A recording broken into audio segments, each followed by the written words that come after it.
Hello, everybody. Hi. Can anybody guess what today's topic will be about? Yes, Jorge?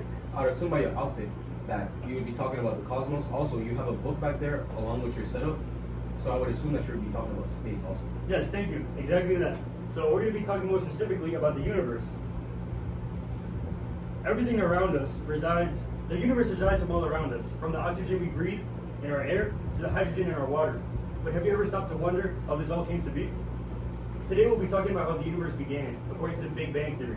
First we'll discuss the creation of our universe, next we'll discuss the expansion of our universe, and then we'll dive into how Earth was created. This topic has fascinated me ever since I was a teenager, because believe it or not, I've read books like these, lectures, and forums to learn more about space, and it's my pleasure to inform you all about this topic today. And at any point, feel free to ask me any questions. I would like you all to look at the tip of your pinky, real quick. At one point, 14 billion years ago, the concentration of all the matter and energy in the universe was condensed to a volume smaller than the tip of your pinky. Dan Hooper, a scientist from Fermi National Accelerator Laboratory, stated in an article that the region is now that the region that is now our observable universe would have only been a fraction of a millimeter in diameter. This is sometimes referred to as the singularity. All of the objects around you, the people, our planet, came from this one single point so small that it's difficult to imagine the size of it. I would like to read a quote from James Gordon, author of an article from Scientific American. He states that the Big Bang model of the universe begins with a singularity, a point that appeared out of nothing and contained the precursors of everything in the universe, in a region so small that it has essentially no size at all. So what happened to this small point of matter and energy? It exploded, and it's referred to as the Big Bang.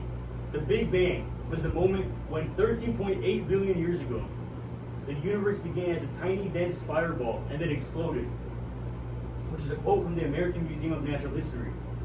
But what happened after this explosion? Expansion happened, which brings us to our second main point. But first, I would like to talk about an American astronomer named Edwin Hubble. He realized that the faint cloud-like object in the night skies are actually other galaxies far away.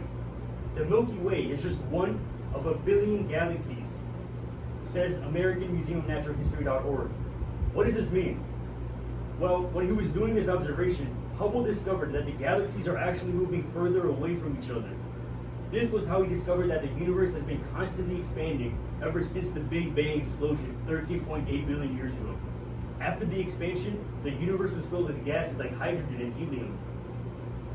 AMNH.org states that over billions of years, gravity caused gases and dust to form galaxies, stars, planets, and more.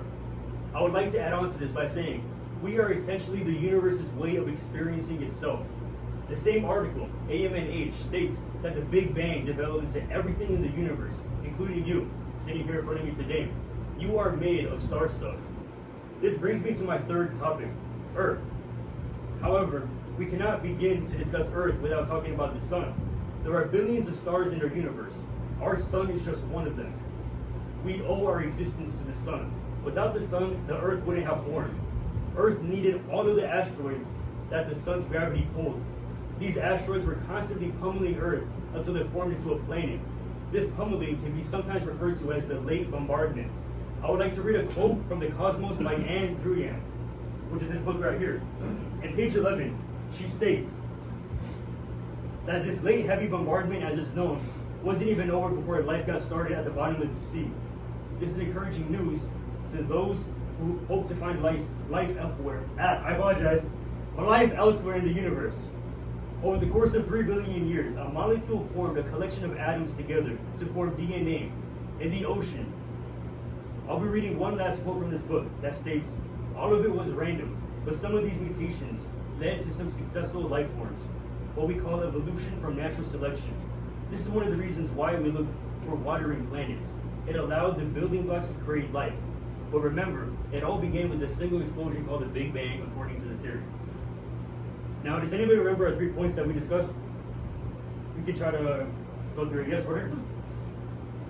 You're fit. What about it? It's pertaining to the cosmos. Yes, thank you. But do you happen to remember any of the 3 points? Or at least one of them? Anything that you could remember to reach out your memory? Yes, Porter? Evolution. There we go. And so that actually has to do with our third main point. Does anybody know what it was? Yes, Martinez?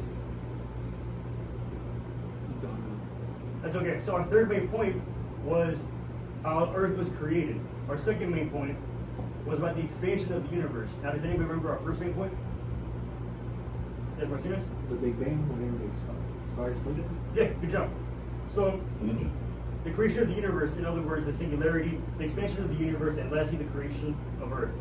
If you could take anything away from this speech, remember that you are special.